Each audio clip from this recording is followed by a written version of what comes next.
Вот та площадка, где ты всегда любил гулять, Максим. Я тебя не знаю, как оттуда вытащить.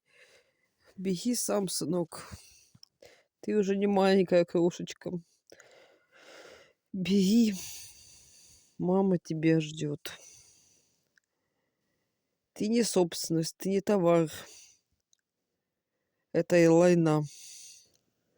Украина считает, что можно распоряжаться человеком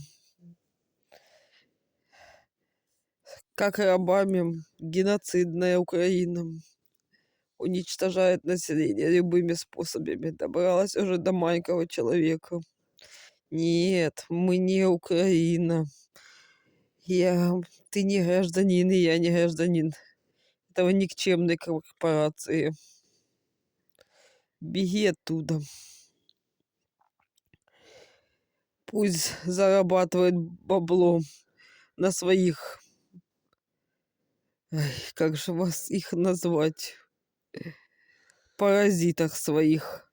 Пусть своих сдает в их концлагеря. Война — это не война. Это просто договорняк. Я не знаю, сколько это продолжится, но я тебе еще раз говорю. Не подчиняйся ним, беги.